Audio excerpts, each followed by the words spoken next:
ایک خاص سیاق میں جب لفظ حدیث بولتے ہیں تو وہ نسبت رسول اللہ صلی اللہ علیہ وسلم کی طرف اگر ہو تو، لیکن عام طور پر کسی صحابی کے قول کو بھی بعض اوقات حدیث کہہ دیا جاتا ہے، یعنی یہ لیکن خبر جامع لفظ ہے۔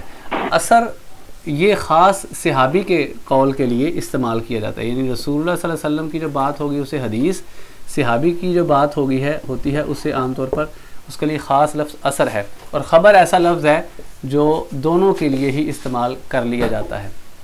ویسے میں نے پہلے کی عرض کیا کہ یہ تینوں بھی بعض اوقات ایک دوسرے کے معنی میں آ جاتے ہیں، تو بہرحال یہ خبر لفظ زیادہ استعمال ہوتا ہے، تو اگر اس میں خبر کا لفظ استعمال کروں تو اس سے مراد حدیث ہوگی، اس سے مراد اثر ہوگا، اس سے مراد یہ ساری کی ساری جو ذخیرہ حدیث ہے، یعنی ہم حدیث کا لفظ بول رہے ہیں لیکن میں عرض کر رہا ہوں اس میں چاروں قسم کی چیزیں آ جاتی ہیں، اور اکثر کتب احادیث میں یہ ساری چیزیں زیر بحث ہوتی ہیں۔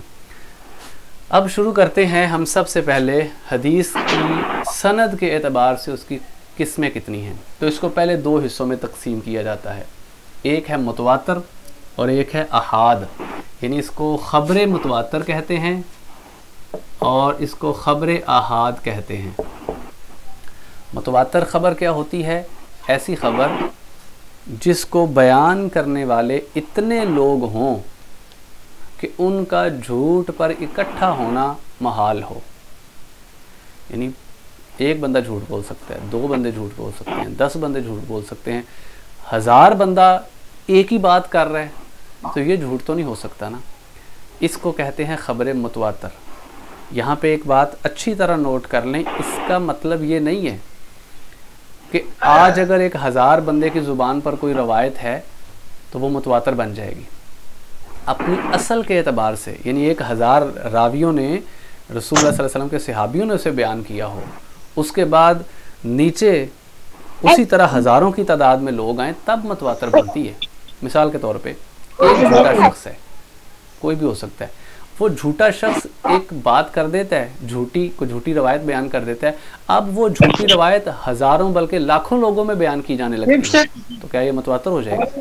نہیں، یہ متواتر نہیں ہو سکتی۔ اس کی وجہ یہ ہے کہ ہزاروں لوگ بیان تو کر رہے ہیں لیکن ہر طبقے میں وہ نہیں ہے۔ اس کو آپ پوری تعریف سمجھنے کے لیے ہر طبقے کا لفظ بھی شامل کر سکتے ہیں کہ ایسی خبر کہ جس کو بیان کرنے والے ہر طبقے میں اور ہر دور میں اتنے لوگ ہوں کہ جن کا جھوٹ پر اکٹھا ہونا محال ہو، تب جا کر وہ خبر متواتر بنے گی۔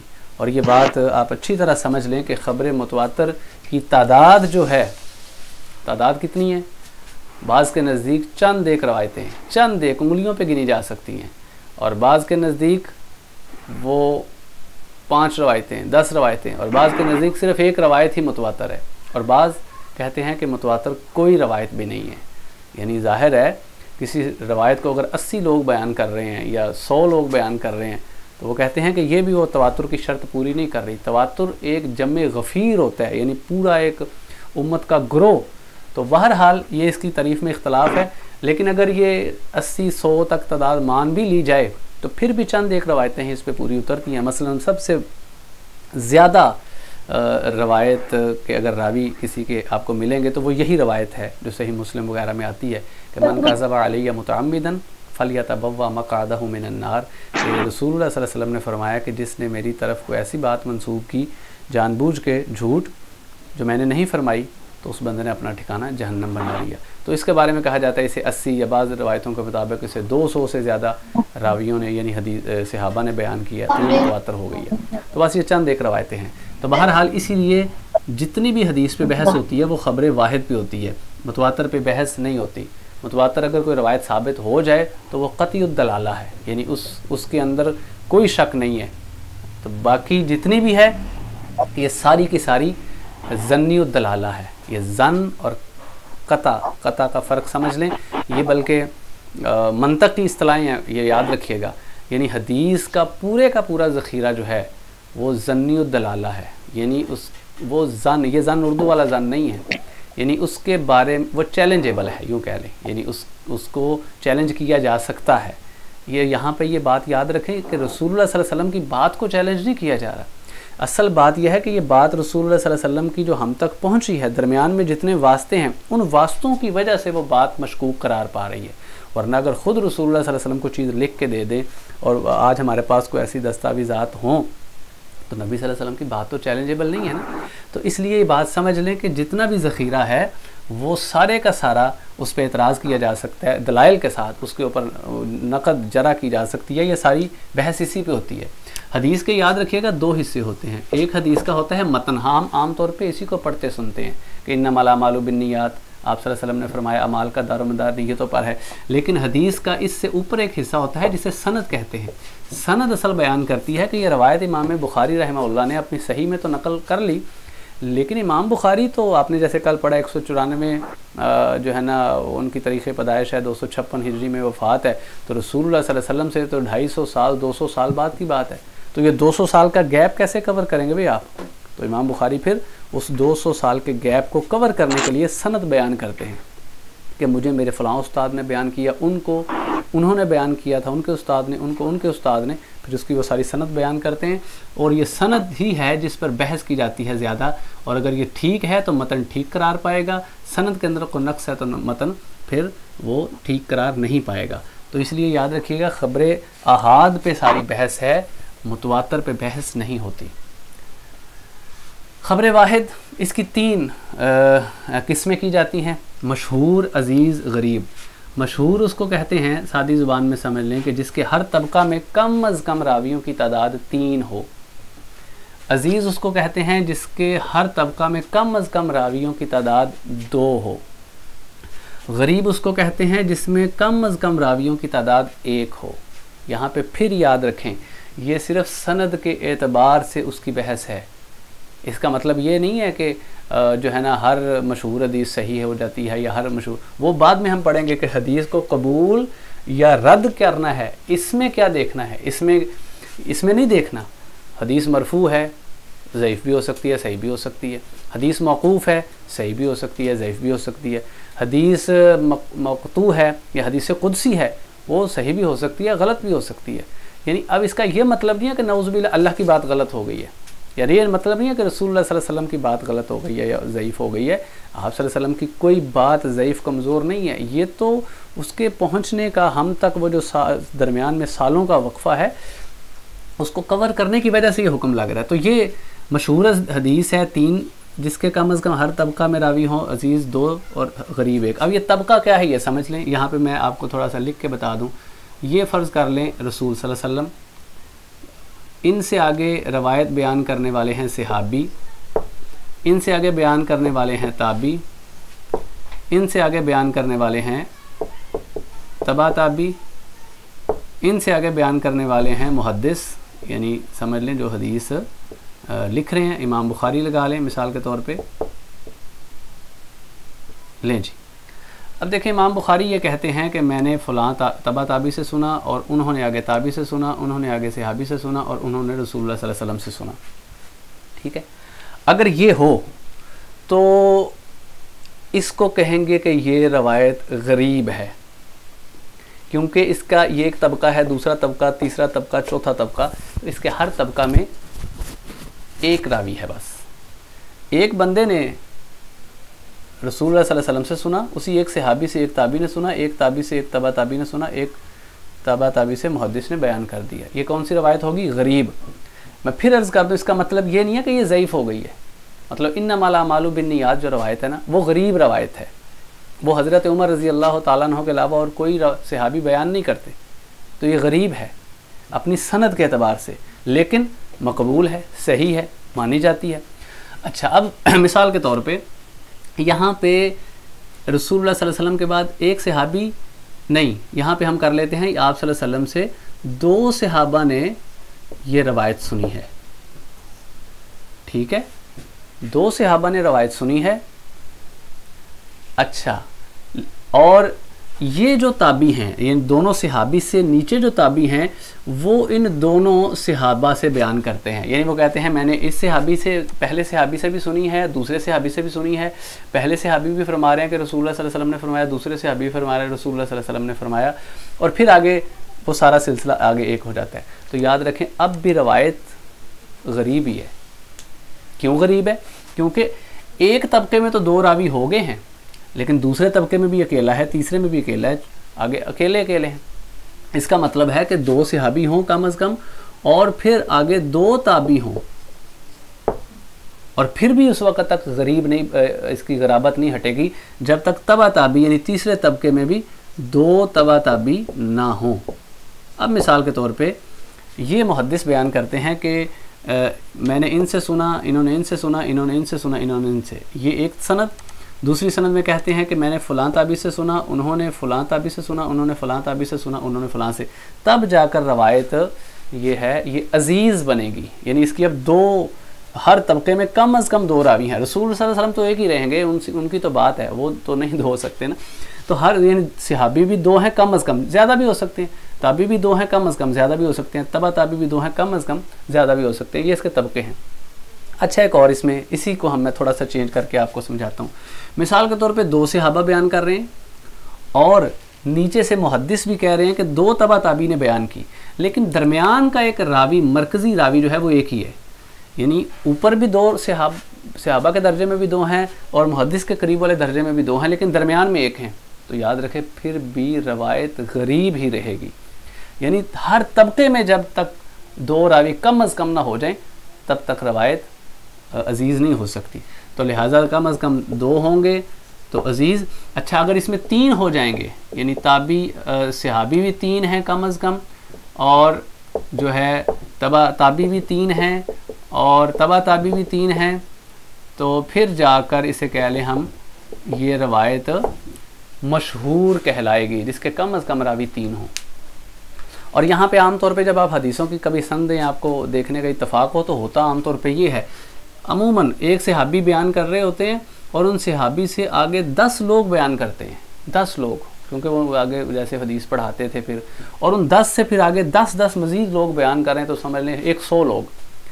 اچھا اب 100 لوگ یہ روایت بیان کر رہے ہیں، لیکن یہ روایت غریب ہے، کیونکہ جب شروع کا طبقہ جو مطلب سب سے پہلا طبقہ تھا، اس میں صحابی ایک ہیں، بعض اوقات صحابہ زیادہ ہوتے ہیں، نیچے ایک ہی راوی آ جاتا ہے، یعنی سند کے کسی ایک طبقے میں بھی جو کم سے کم راویوں کی تعداد ہے وہ اصل معیار قرار پاتی ہے، ٹھیک ہے، یعنی کم سے کم راوی اگر صحابی میں ایک آ گیا، یا تبع تابعی میں ایک، یا تابعی میں ایک، تو پھر وہ روایت اسی بنا پہ سمجھی جائے گی کہ یہ غریب ہے، عزیز ہے، یا مشہور ہیں۔ ایک راوی ہو کم از کم کسی طبقے میں تو غریب کہلائے گی، اگر 2 ہو جائیں ہر طبقے میں تو پھر عزیز کہلائے گی، اور اگر ہر طبقے میں کم از کم 3 ہوں تو پھر اسے مشہور کہا جائے گا، اور یہ اگر 4 بھی ہو جائیں، 5 بھی ہو جائیں، 6 بھی ہو جائیں، 7 بھی ہو جائیں، یہ مشہور ہی رہے گی جب تک کہ اس میں تواتر کی شرط نہ پائی جائے۔ اور تواتر کی شرط میں نے بتایا، اس میں جو اختلاف ہے یہ بہت سخت شرط ہے، یعنی کوئی حدیث بھی شاید اس کے معیار پہ پورا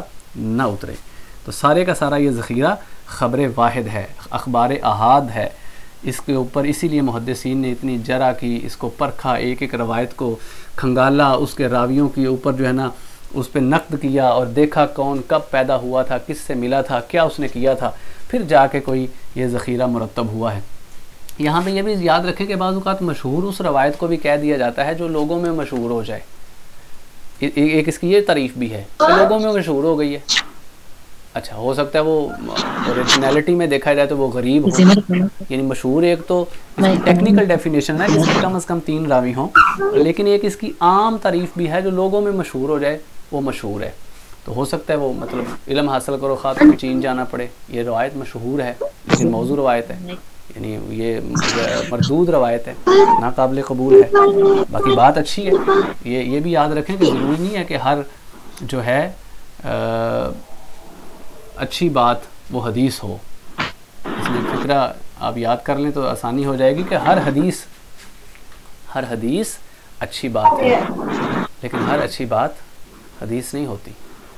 ہم نے آج یہی کام پکڑا ہوا ہے کہ کوئی بھی اچھی بات مل گئی تو حدیث کر کے بیان کر دی۔ یہ بہت بڑا جرم اور بہت بڑا گناہ اور جہنم میں جانے کا سبب بن سکتی ہے یہ چیز، کہ جب ہم بغیر سوچے سمجھے کسی بات کی نسبت رسول اللہ صلی اللہ علیہ وسلم کی طرف کر دیں کہ آپ نے فرمایا۔ بھئی اچھی بات ہے، آپ اس کو کنفرم نہیں ہے تو ویسے اچھی بات کے طور پر بیان کریں، اور ظاہر ہے وہ عام اخلاقیات کی باتیں ہی ہوں گی، کوئی دین پیدا نہیں ان چیزوں سے ہم کر سکتے۔ تو یہ سند کے اعتبار سے اس کی اقسام تھی، مشہور، عزیز، غریب۔ آگے ان کی مزید بھی کچھ قسمیں بنتی ہیں عزیز کی، عزیز کی پھر آگے 2 قسمیں ہیں، عزیز نسبی ہے کہ غریب نسبی ہے، غریب کی قسمیں کہ ایسی غرابت وہ اس کے سند کے کس حصے میں پائی جاتی ہے، یعنی وہ پھر آگے مزید بحث چلی جائے گی، اتنی ویسے ڈیٹیل میں باتیں پوچھی نہیں جاتی، یہ موٹی موٹی چیزیں ہی عام لوگوں تک ان کو اگر اس کی سمجھ آ جائے تو یہ بھی کافی ہیں۔ بہرحال غریب جو روایت ہے، یاد رکھیے گا اس کے لیے ایک اور لفظ بھی بولا جاتا ہے فرد کا، غریب روایت کو فرد بھی کہا جاتا ہے، یہ اسی وجہ سے۔ اس کے ساتھ ساتھ ایک اور قسم سمجھ لیں، وہ خبر واحد کے اندر ہی آتی ہے، اس کو مستفیض بولتے ہیں، مستفیض ضاد کے ساتھ، میم سین تے تا فے فا اور یا اور ضاد، مستفیض۔ مستفیض اس روایت کو کہتے ہیں کہ جس کی سند کے ہر طبقے میں راویوں کی تعداد برابر ہو، جیسے ابھی میں نے تھوڑی دیر پہلے ادھر آپ کو بنایا تھا گراف کے 3 صحابی ہیں، 3 تابعی ہیں، 3 تبع تابعی ہیں، اور آگے سے یہ ہر طبقے میں راویوں کی تعداد ایک جیسی ہے، تو اس روایت کو مستفیض کہتے ہیں۔ ٹھیک ہے جی، یہ بھی ہو گیا۔ اب ہم آتے ہیں جو سب سے اہم اور سب سے ہمارے متعلق جو چیزیں ہوتی ہیں ہماری عملی زندگی سے متعلق، وہ ہے حدیث کی صحت کے اعتبار سے کس نے، کہ کسی حدیث کو قبول کرنا ہے یا رد کرنا ہے، رد و قبول کے اعتبار سے حدیث کی اقسام۔ کتنا رہ گیا جی ٹائم باقی؟ 10 منٹ۔ چلیں میں کوشش کرتا ہوں اس کو سمیٹنے کی۔ تو یاد رکھیں کہ حدیث کی رد و قبول کے اعتبار سے 2 قسمیں پہلے کر لیں آپ، ٹھیک ہے، مقبول اور مردود، یا بعض اسے ڈائریکٹ اس کی 3 قسمیں بھی کر دیتے ہیں، وہ ہے صحیح، حسن، ضعیف۔ صحیح، حسن، ضعیف 3 قسمیں، اور بعض اس کی پہلے 2 کرتے ہیں مقبول اور مردود، پھر مقبول کی آگے 2 کرتے ہیں صحیح اور حسن، اور مردود سمجھ لیں اس میں ساری ضعیف جو ہے وہ آ جاتی ہیں۔ تو ہم شروع کرتے ہیں صحیح سے۔ صحیح حدیث کون سی ہوتی ہے؟ یاد رکھیں، یہ میں نے پہلے بھی ایک لیکچر میں غالباً پرسوں یہ بات کہی تھی کہ صحیح کا یہ مطلب اردو والا صحیح نہیں ہے، یہ صحیح محدثین کی اصطلاح ہے، وہ حدیث جس کے اندر 5 شرائط پائی جائیں وہ صحیح کہلاتی ہے۔ 5 شرطیں کون کون سی ہیں؟ کہ اس کے راوی سارے کے سارے وہ عادل ہوں، ٹھیک ہے، عادل کا مطلب امانت دار۔ اس کے بعد تام الضبط ہوں، یہ میں اس لیے یہ لفظ بول رہا ہوں کہ آپ کے لیے یہ لفظ کچھ مانوس ہو جائیں، کیونکہ یہ ٹرمز اسی طرح ہی بولی پڑی جاتی ہیں۔ تام الضبط، آگے میں بریکٹ میں اس کا اس لیے آسان لفظ ترجمہ بھی لکھ دیتا ہوں۔ تام الضبط کا مطلب ہے اس کا حافظہ اچھا ہو، ٹھیک ہے، اور سند متصل ہو، ٹھیک ہے، ما رواہ عدل تام الضبطی ام مثلہ متصل السندی غیر معلم ولا شاذ، کہ وہ روایت اس کے اندر کوئی علت نہ ہو اور وہ روایت شاذ نہ ہو، عادل، تام الضبط، متصل السند اور علت اور شاذ نہ ہو۔ اچھا، اگر تھوڑا سا آپ اس پہ غور کریں تو اس میں 2 شرطیں جو پہلی ہیں نا، یہ راوی سے متعلق ہیں۔ راوی یعنی اس حدیث کا جو راوی ہے اس پہ بحث ہے۔ راوی کے اندر 2 چیزیں ہونی ضروری ہیں۔ نمبر 1، راوی کی دیانت داری، مخلص پن، مسلمان ہونا، اچھا ہونا، نمازی ہونا، دیندار ہونا، ظاہر ہے کوئی فاسق اور فاجر قسم کا جھوٹا مکار شخص نہ ہو۔ دوسری اس کی ایڈیشنل شرط ہے اس کے حافظے کے اوپر، کہ اس کا حافظہ بھی ٹھیک ہو۔ ایک بندہ نیک ہوتا ہے، حافظہ کمزور ہے، ایک بندہ بڑا اچھا مخلص ہوتا ہے لیکن بھول جاتا ہے، تو یہ بھولنا بھی ایک نقص ہے۔ ظاہر ہے بحیثیت انسان غلطی کوتاہی بھول جانا کوئی مسئلہ نہیں ہے، لیکن جب حدیث بیان کرنی ہے تو پھر تو بھولنا بہت بڑی آپ کی جو ہے نا وہ غلطی ہو سکتا ہے، آپ کسی بات کو غلط منسوب کر سکتے ہیں، کسی بات کو غلط انٹرپریٹ کر سکتے ہیں، تو اس لیے تام الضبط بھی ہو۔ تیسری جو چیز ہے یہ ہے سند سے متعلق، یعنی یہ پہلی چیز راوی سے متعلق ہے۔ 2 صحیح حدیث کی 5 شرائط، پہلی 2 چیزیں راوی سے متعلق ہیں، دوسری چیز سند سے متعلق ہے، اور جو باقی 2 چیزیں ہیں یہ سمجھ لیں اس کی سند اور متن سے متعلق ہیں۔ ٹھیک ہے.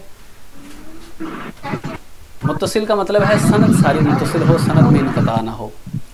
علت کا مطلب ہے کہ اس کے اندر ایسی خفیہ یعنی بعض اوقات لگ رہا ہوتا ہے سند ساری ٹھیک ہے اور بندہ اسے صحیح کہہ دیتا ہے، لیکن جو بڑے ماہر قسم کے محدثین ہوتے ہیں پھر وہ اس کی گہرائی میں جا کے بتاتے ہیں کہ نہیں دیکھو یہاں پہ ایک مسئلہ تھا، یہاں پہ دو ہم نام لوگ آگے تھے اور کسی نے ان کو ایک دوسرے سے بدل دیا ہے. وہ کیسے ثابت کرتے ہیں؟ پھر وہ تاریخ پیدائش نکالتے ہیں، وہ پھر ان کے سفر نکالتے ہیں کہ یہ علاقہ جس شخص جہاں پہ یہ شخص بات کر رہا ہے اور کہتا ہے میں نے فلاں سے سنا، تو یہ جو فلاں ہے اس کا بھی نام اگرچہ وہ تھا لیکن یہ کبھی اس علاقے میں گیا ہی نہیں ہے، اس کا علاقہ مکہ تھا یا کوفہ تھا یا عراق تھا.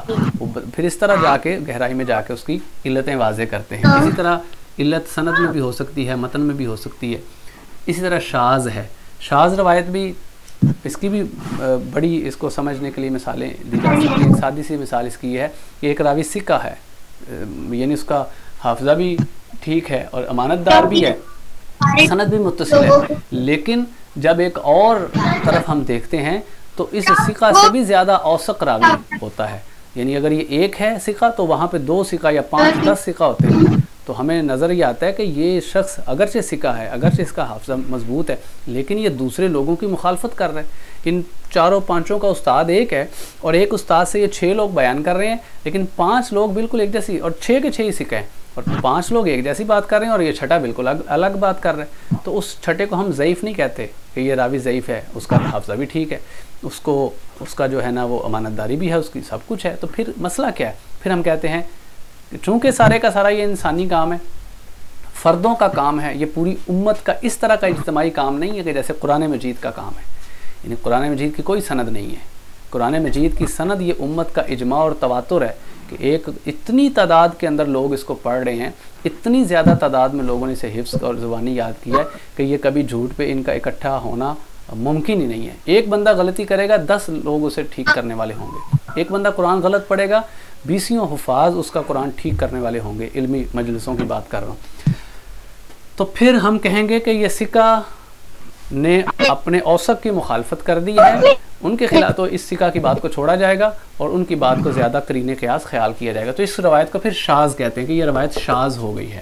ٹھیک ہے، یہ 5 شرطیں جس میں پائی جائیں اس کو ہم کہتے ہیں صحیح. آگے اس کی 2 قسمیں بعد میں دیکھتے ہیں. اس کے بعد حسن. حسن کے اندر یہ ساری شرطیں ہی پائی جانی چاہیے سوائے ایک شرط کے. اور آپ دیکھ لیں کہ یہ بڑا ایک عقلی سا اور ٹیکنیکل سا ٹاپک ہے. اس میں اگر آپ بھی فیصلہ کریں گے تو آپ بھی کہیں گے کہ ہاں اگر اس میں نقص ہو جائے تو وہ برداشت کر لیں گے، اور وہ ہے راوی کا حافظہ تھوڑا سا کمزور ہے. امانت داری میں کوئی شک نہیں ہے، اس کی سند کے اندر انقطاع نہیں ہے، کیونکہ سند ٹوٹنے کا مطلب ہے ممکن ہے اس کے اندر سے کوئی جھوٹا راوی گرا دیا گیا ہو، جھوٹا تھا گرا دیا گیا، سند کٹ گئی ہے، وہ تو پوری کی پوری حدیث ہی مشکوک بن جائے گی نا. پھر یاد رکھیں رسول اللہ صلی اللہ علیہ وسلم کی بات مشکوک نہیں ہو رہی، یہ بات جس طریقے سے پہنچی ہے وہ طریقہ مشکوک ہے. یعنی ایسے ہی ہے جیسے آپ سے کو آ کے کہے کہ آپ کے ابو بلا رہے ہیں، ٹھیک ہے، تو آپ تو بڑے جذبے اور جوش سے جائیں گے، لیکن جب جا کے دیکھتے ہیں تو ابو نے بلایا ہی نہیں ہوتا. تو پھر اگلی دفعہ وہی بچہ آپ سے آ کے کہتا ہے ابو بلا رہے ہیں، وہ آپ کہتے ہیں دفعہ ہو جاؤ.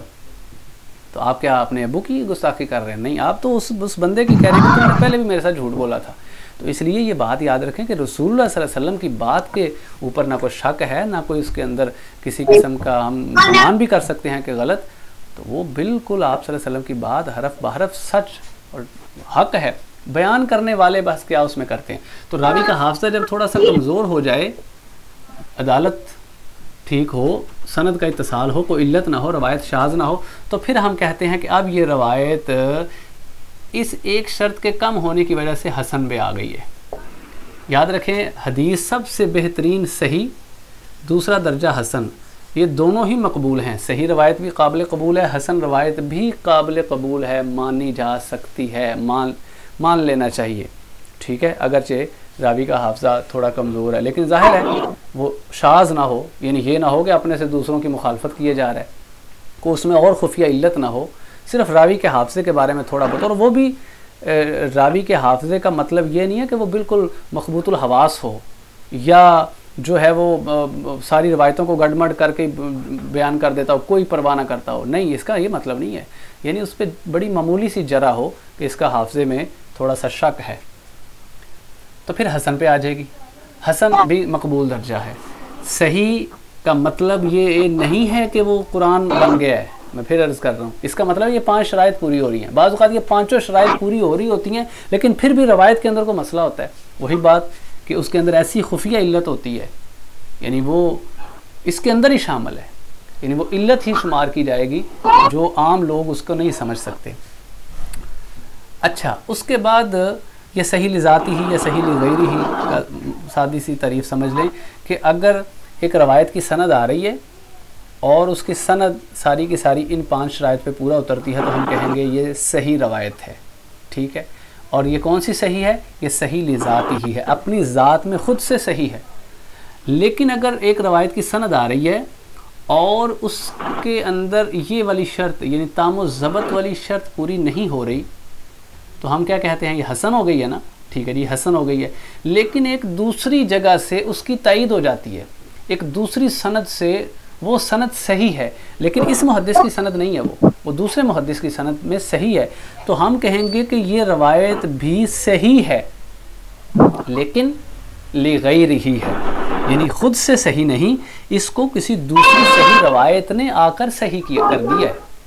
بات سمجھ آ گئی جی؟ یہ صحیح ہے لیکن لغیر ہی ہے، کسی دوسرے سے ہمیں مل کے یہ صحیح بنی ہے، دوسری سند سے مل کر۔ یہ صحیح لذاتی ہی اور صحیح لغیر ہی ہے۔ اسی طرح حسن لذاتی ہی اور حسن لغیر ہی، کہ ایک روایت حسن ہے اپنی ایک سند میں، ایک تام و ضبط کا تھوڑا سا ایشو ہے، حافظے کا تھوڑا سا مسئلہ ہے، باقی ساری 4 شرطیں پوری ہو رہی ہیں، تو ہم کہیں گے یہ حسن ہے۔ اور کون سی حسن بنتی ہے؟ حسن لذاتی ہی، یہ اپنی ذات میں حسن ہے۔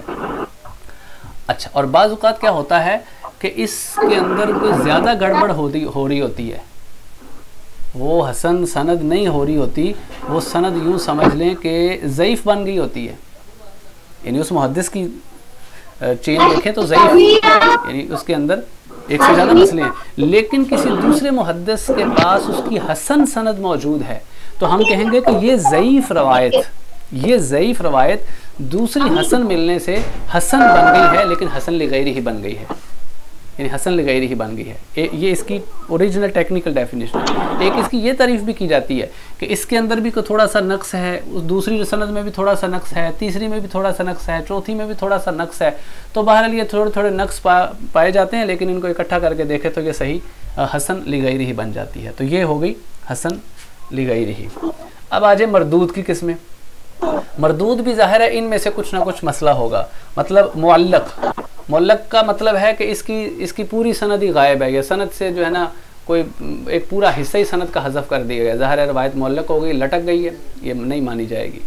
منقطع، روایت کی سند سے 2 راوی گر گئے ہیں، 3 راوی گر گئے ہیں، تو ہم کہیں گے یہ منقطع ہو گئی ہے۔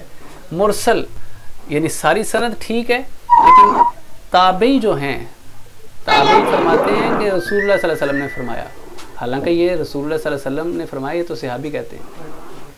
اسی طرح موزل، جس کی سند سے 2 یا 2 سے، یہ کل انشاءاللہ جس کو یہ بڑی ڈیٹیل سے پڑھنے والا ہے، اس کو انشاءاللہ مردود کی قسمیں اور پھر اس کو آگے لے کے انشاءاللہ کل چلیں گے۔ ابھی وقت بھی ختم ہو گیا، لائٹ پھر چلی گئی ہے اور موسم بھی ایسا ہی ہے، تو آپ انشاءاللہ کل اس پہ بات کریں گے، ٹھیک ہے جی۔ السلام علیکم۔